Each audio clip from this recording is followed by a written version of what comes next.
Olá pessoal, tudo bem? Que bom que estamos juntos a partir de agora com você que está sintonizado na TV Evangelizar. O Brasil de Cor de hoje está na Universidade Zumbi dos Palmares e o nosso convidado é o reitor José Vicente. Reitor, muito obrigado por ter aceito o nosso convite.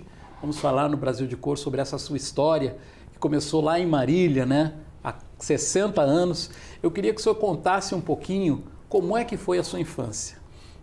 Eu que agradeço pela gentileza e antecipadamente já quero cumprimentar a TV Evangelizar por ter tido essa preocupação, essa dedicação e esse carinho, né, de abrir um espaço para esse tema tão relevante dentre a sua grade de programação e mais que isso, ainda prestigiar, né, um profissional de extrema qualidade como é o nosso queridíssimo jornalista Erivelto, né? Então a gente está muito feliz por isso.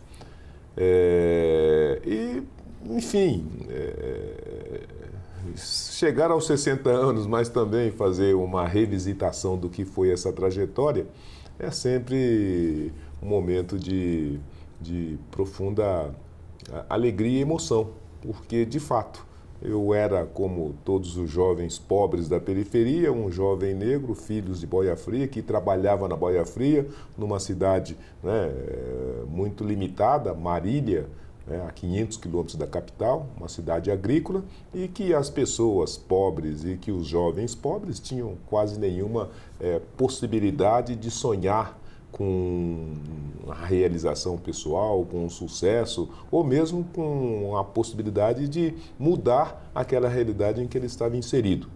Então, apesar disso, a vivência e esse momento importante da minha vida foi uma vivência alegre, feliz com os meus familiares, com os meus amigos, ainda que com todas aquelas dificuldades e todas aquelas limitações de um jovem pobre de Boia Fria, mas ainda assim foi uma vivência alegre, foi uma vivência com muita interação, com muitas ações e ocorrências prazerosas. Então foi uma infância muito legal, muito bacana. Bom, e como é que foi a virada do senhor vir para São Paulo, uma cidade imensamente maior do que Marília, uma cidade que assusta muita gente? Pois é, na verdade o jovem, por natureza, além de ser arredio, ele é impetuoso, né? E eu sempre tive mesmo ali na Boia Fria uma terrível resistência a manter ou estender aquilo como uma forma permanente de vida. Então eu sempre pensava, eu preciso sair dessa, né? Não foi para isso que fizemos a Revolução. E como é que eu posso me libertar dessas dificuldades todas que estão envolvidas na relação de um jovem negro, de uma cidade pequena, pobre, de uma família pobre de Boia Fria? Então a gente sonhava em fazer sucesso na capital, né? Ou vir para a capital através das oportunidades que a capital colocava na vida de toda pessoa. Então, o primeiro raciocínio era esse: olha, se eu fosse para a capital e lá tentasse expandir ou desenvolver algumas das minhas habilidades, ou se lá eu me debruçasse para trabalhar e desenvolver uma série de atividades, eu poderia ter uma vida melhor do que a tenho hoje. Então, a referência era essa: vim para a capital para ser bem-sucedido pessoal e profissionalmente. E quantos anos o senhor tinha? Isso daí, uns 7, 8 anos, né? Com 7, 8 anos a gente assistindo televisão, via aquelas coisas de São Paulo, né, da capital, e ficavam todos ali entusiasmados, ficávamos todos tocados por aquelas luzes, aqueles prédios, aquelas grandes ocorrências culturais, etc. e tal. E no interior, né, aquilo era um acontecimento fantástico que inebriava toda a juventude. Então, naquele momento já tinha essa ideia central que, olha, um dos poucos lugares ou lugar em que eu posso mudar essa realidade é estando na capital. E tanto quanto isso, um dado também que esteve muito presente: olha, e para estar na capital e para fazer essa mudança é preciso estudar. Isso sempre esteve bem postado na minha concepção. E o senhor veio para cá com quantos anos? Pois foi uma longa história, mas eu cheguei aqui em São Paulo com 20 anos. Eu cheguei até um pouco tarde, mas já cheguei aqui numa situação um pouco diferenciada, porque estando em Marília e na trajetória que se seguiu até os 17 anos, uma situação muito sui generis, porque à época eu estava pintando paredes, já não era mais Boia Fria, tinha progredido, agora estava pintando paredes lá em Marília, e apareceu a oportunidade de um concurso para a Polícia Militar, que também era para a região de Marília. Ou seja, os jovens daquela época teve essa oportunidade de, participando de um concurso da Polícia Militar, poder, naquela época, significava mais ou menos 5 vezes mais do que eu ganhava ali pintando parede ou coisas que tais. Aí era também um prestígio, né? Ser policial militar, ter um revólver na cinta, né? A farda, enfim. Isso acabou sendo um estímulo para eu dar esse salto. E aí eu me inscrevi, passei no concurso, fiz uma escola preparatória de 1 ano numa cidadezinha perto de Marília, São José do Rio Preto, e aí veio talvez o motivador dessa grande mudança e transformação. Aquelas pessoas deveriam permanecer nas suas cidades, os policiais permaneceriam trabalhando na minha cidade, e foi por isso que eu me inscrevi, né? Porque eu falei, policial, aqui na minha cidade, ganhando 5 vezes mais, tá tranquilo. Tudo que eu pedi a Deus, né? Ainda com o revólver na cinta. Tudo que eu pedi a Deus. Mas na última semana veio a determinação, então, do comando da Polícia Militar que, última forma, todos irão para São Paulo, né? E com isso eu fui obrigado a vir para São Paulo. E estando aqui em São Paulo, descortinou o horizonte de realizar aquilo que eu havia pensado anteriormente, que era justamente estando aqui na Cidade das Luzes, então dar encaminhamento primeiro ao estudo, que era o que estava em mente, e segundo, a partir da própria polícia, abrir outros caminhos e outros flancos, né, em direção. Quanto tempo o senhor ficou na polícia e como é que foi a sua virada profissional? Como é que o senhor decidiu fazer direito? Na verdade, foi bem isso. Eu vindo para cá, a primeira percepção era de que, olha, já tenho, então, os ferramentais para começar a fazer essa trajetória. A primeira coisa que eu preciso fazer é entrar no curso de Direito. Eu gostava desde garoto e com os colegas a gente já tinha essa perspectiva do direito como um espaço bacana para você realizar muitos dos sonhos. E por conta disso, então, fiz a inscrição no processo seletivo das Faculdades Integradas de Guarulhos, aqui na proximidade de São Paulo. Passei e, estando soldado, concomitantemente iniciei o curso de formação o curso de Direito, que depois iria formar como advogado. Então, me preparei na advocacia e já na preparação da advocacia, iniciava-se grandes debates, principalmente aqui em São Paulo e principalmente na Ordem dos Advogados, um debate primeiramente de meio ambiente e seguiu-se direitos humanos. E eu sempre gostei muito dessas discussões, comecei a me embrenhar para dentro dessas discussões e, aproximando-se da minha formatura, eu me formei em 86, já estava aquele prenúncio ou a pré-discussão da Constituinte. Questão racial? Da Constituinte. A Constituinte. E antecedendo a Constituinte, tinha uma grande discussão qual seria o papel e a participação do negro dentro da Constituição. E aí o senhor começou a sua militância, digamos, nos movimentos negros. Aí eu comecei a militância dos movimentos negros. Essa militância foi crescendo até o senhor chegar à fundação da Afrobras, que foi uma entidade que buscava dar melhores condições para os negros que iam entrar no vestibular, foi isso?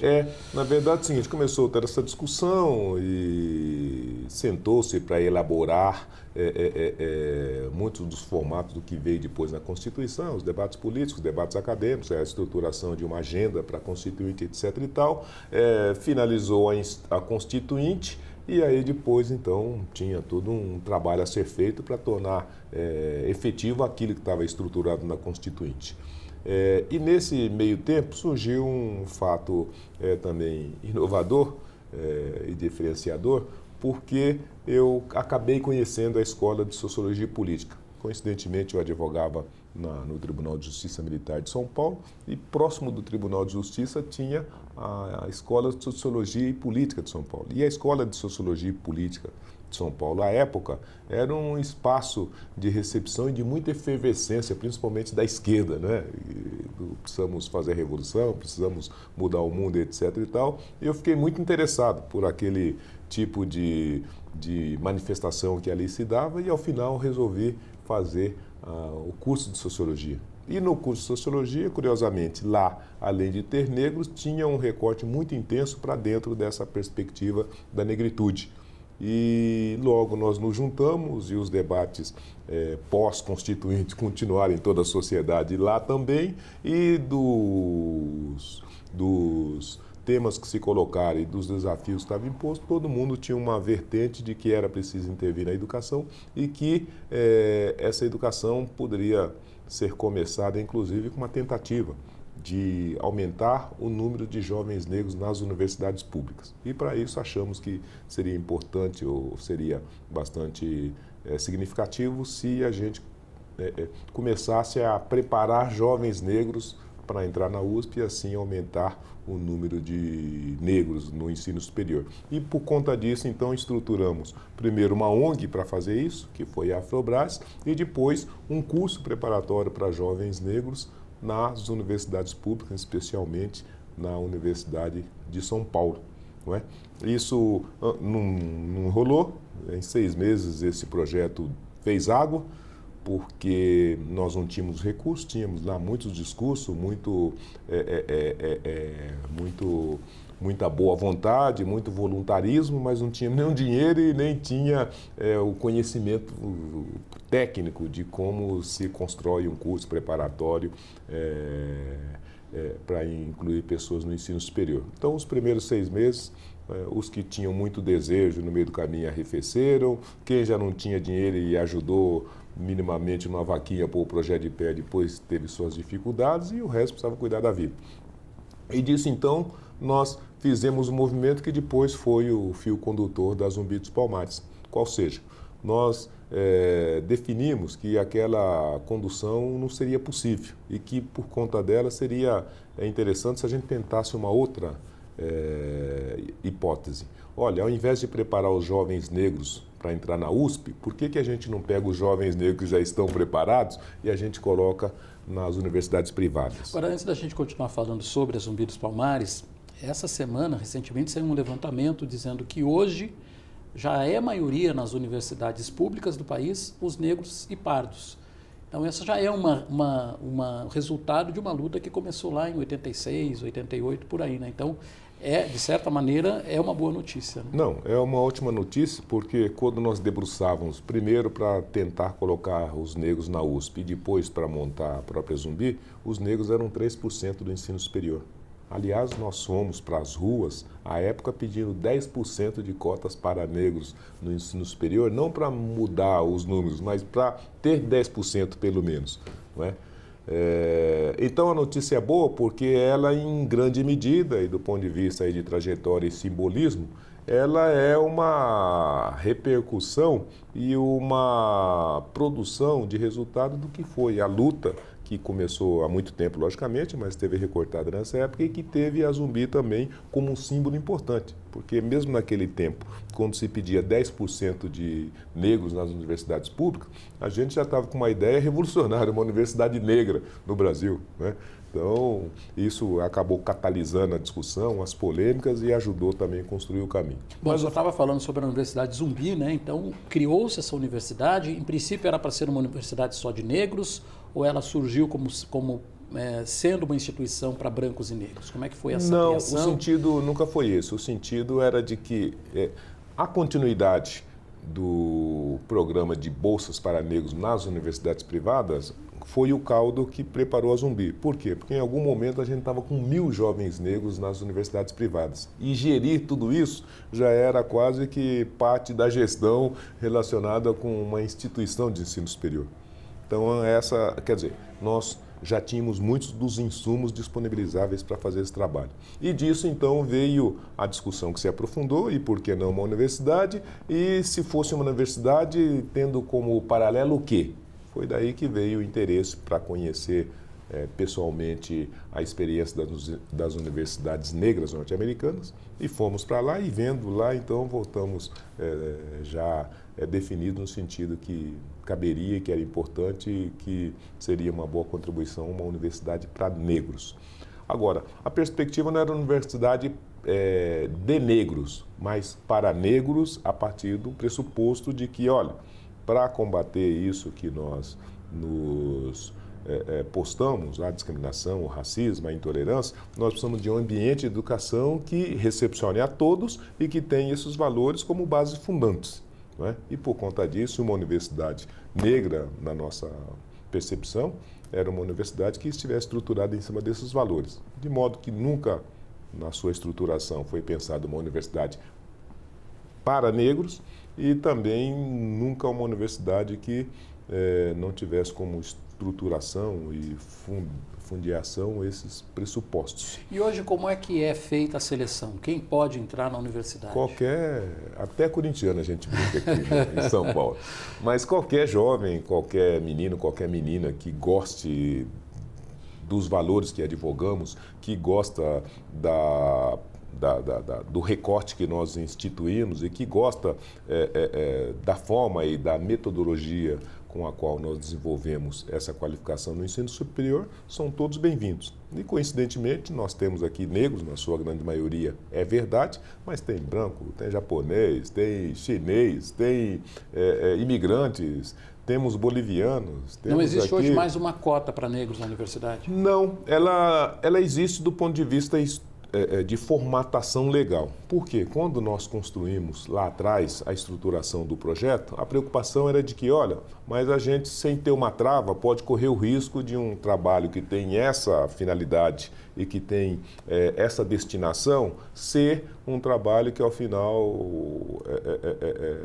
possa ser desvirtuado. Porque se os negros não chegarem ou se os brancos chegarem na frente, de repente a gente fica sem uma ferramenta de cumprir o objetivo. Então, por conta disso, na estruturação do projeto da instituição e no seu estatuto, no seu organograma, já definia que 50% das vagas ficariam automaticamente destinadas aos negros. E depois, a partir de 50%, todos teriam o acesso.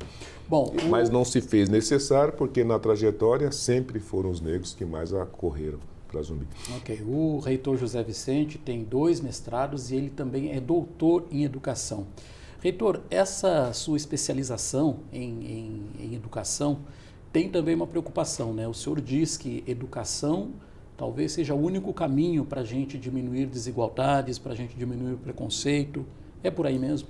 Não tenha dúvidas. Quem não teve a sorte de um bom berço, né? Quem não teve a sorte de um berço de nascimento que já apresentasse um mundo pronto, não é? Ele só tem uma possibilidade de dar um salto civilizatório, pessoal, profissional, espiritual, conhecimento, não é? E o conhecimento, ele, além de preparar um profissional especial para o mercado, ele pode fazer muito mais. Ele pode aprimorar o cidadão, né? E um cidadão aprimorado é um cidadão que esteja baseado, estruturado, fundiado em cima de valores civilizatórios inquestionáveis, incontestáveis, como né, o respeito à pessoa humana, a valorização da diversidade como uma dimensão importante da relação social e o combate e também a luta por todo tipo de preconceito, seja de raça, seja de cor, seja de origem, seja de sexo, qualquer tipo de intolerância que ao final não permita que o indivíduo possa se manifestar e possa criar e possa se realizar porque hipoteticamente esteja limitado por essas manifestações. Então, nós acreditamos que uma educação precisa ser uma educação libertadora, que mais do que formar um profissional qualificado, habilitado, forme também um cidadão. E o cidadão, a nosso ver, que deve ser estimulado, é um cidadão que esteja estruturado por cima desses valores, né? De respeitar o outro, de valorizar a diferença no outro e de permitir que todos se realizem como pessoas, como indivíduos, não é? E como pretendentes de construir uma trajetória estruturada em cima desse desejo, dessa vontade, não é? E dessa ambição de ser um cidadão bem-sucedido, feliz e satisfeito com a realização das suas obras. O que lhe traz mais orgulho quando o senhor olha para trás, vê a Zumbi dos Palmares aí com 16 anos, a Afrobras com mais de 20 anos, o que lhe traz mais orgulho dessa sua trajetória? Olha, o que me traz mais orgulho para mim é ver esses jovens negros que antes de mim e antes desse trabalho talvez não tivesse possibilidades, não tivesse meios, não tivessem possibilidades, meios e mecanismos para integrar um corpo de uma universidade, que não tivesse meios, mecanismos e formas de integrar e chegar ao mercado de trabalho e que não pudesse ter essa sua trajetória reconhecida e valorizada se não tivesse uma instituição com essa característica e com essa natureza, não é? Então, o orgulho é de ver que isso hoje completa 15 anos, que esses meninos que hoje aqui estão não estariam se não houvesse um espaço dessa natureza e que esses meninos que aqui estão e que interagem dentro desses espaços não só internalizaram isso, como tem isso como referência, como um orgulho, né? Algo que lhe auxilia e que lhe fortalece a autoestima e empodera enquanto cidadão brasileiro, mas enquanto cidadão negro. Então, o orgulho é ver nos corredores à noite esses meninos transitarem para lá e para cá, as meninas tudo bem postadas, tudo bem apresentadas, dentro de uma perspectiva em que mesmo o racismo, mesmo a discriminação, mesmo a intolerância não os amedronta. Pelo contrário, eles estão, fortalecidos, estão embevecidos, estão bastante tranquilos e seguros, que têm problemas, que têm luta para ser feita, mas que têm instituição e que têm já um caminho que foi cimentado. O senhor acha que esse começo de século XXI, principalmente esses 20 anos, últimos 20 anos, eles trouxeram uma mudança significativa para os negros brasileiros? Não todas as mudanças que seriam minimamente necessárias e justas, mas as mudanças que minimamente permitiram que a gente saísse do lugar comum e principalmente do imobilismo. Porque há 20 anos atrás, colocar a demanda de negro era um nonsense, né? E realizar qualquer dessas demandas era alguma coisa que sequer estava dentro da agenda política. E 20 anos depois você está trazendo para todos nós uma informação extraordinária. Olha, os negros já são 50% da universidade. Isso por uma ação de política pública que começou há coisa de 15 anos, né? Cotas para negros nas universidades começaram há 15 anos. Imagine se nós tivéssemos começado no 14 de maio de 1888. Então, esse Brasil seria uma potência econômica, seria uma potência de possibilidades e seria um grande país, mais justo, mais igualitário e todos estariam muito mais interessados, muito mais qualificados e muito mais tranquilos contra essas oportunidades que estão dispostas a todos. Mas, se em 15 a gente fez isso, imagine se a gente só tiver o juízo de manter nessa toada, né? Significa que em muito pouco tempo a gente pode resolver grande parte dos problemas que ficaram no passado. O que o senhor espera para os próximos 20 ou 30 anos, lá por 2050? Que tenha mais jornalistas como você, né, para fazer as entrevistas e conduzir problema por um motivo muito simples e muito sério e talvez estruturante. Você sabe que em todo grupo social, em toda a sociedade, todo país, toda nação, você estrutura o pensamento, a atitude, a crença a partir do desenho que você constrói do que é o país. Do que se constitui o país, quem faz parte desse país, né? E o nosso país, como nós sabemos e acompanhamos até então, é um país que é estruturado em cima de um padrão que não diz respeito à nossa realidade, né? Ou seja, é um país branco eurocêntrico, de homens e mulheres brancos de olhos azuis, que tem alguns gostos, alguns pensamentos, alguma atitude, mas que não é um país verdadeiro. Então, o dia que a gente conseguir trazer para dentro desse país o Brasil real, que é um Brasil de miscigenados, que tem negro, que tem branco, que tem índios, então eu acho que com isso a gente reconstrói a estrutura e a formatação estética e apresentativa desse país. Quando isso acontecer, todos se sentirão pertencentes, sentindo-se pertencentes, todos se sentirão estimulados, né, empoderados por essa circunstância e com isso o nosso Brasil vai ao final se constituir num Brasil de todas as cores. Então, eu acho que quando a gente instituir isso como uma verdade, de forma honesta, de forma transparente, eu acho que a gente dá um salto mental e cultural para dentro dessa perspectiva. E para isso nós precisamos da comunicação, precisamos de mais negros falando, precisamos de mais tema negro estando dentro do ambiente de comunicação e precisamos de um padrão de apresentação estética oficial que prestigie e valorize todos os brasileiros, ou todos os recortes de brasileiros no nosso país, e, fundamentalmente, o brasileiro negro. Reitor José Vicente, eu agradeço muito a sua entrevista para a TV Evangelizar, para o Brasil de Cor. Eu que agradeço, de novo cumprimento a TV Evangelizar e o Brasil de Cor, né, por essa oportunidade de estar colocando um tema tão importante na agenda e digo da satisfação, né, de poder, com essas poucas palavras, levar essa mensagem, levar esse histórico e talvez estimular, né, os jovens em qualquer lugar do Brasil para que façam também uma Zumbi dos Palmares na esquina da sua cidade. Ok, muito obrigado. E se você quiser rever esse programa, use as redes sociais da TV Evangelizar. Um abraço, a gente se vê.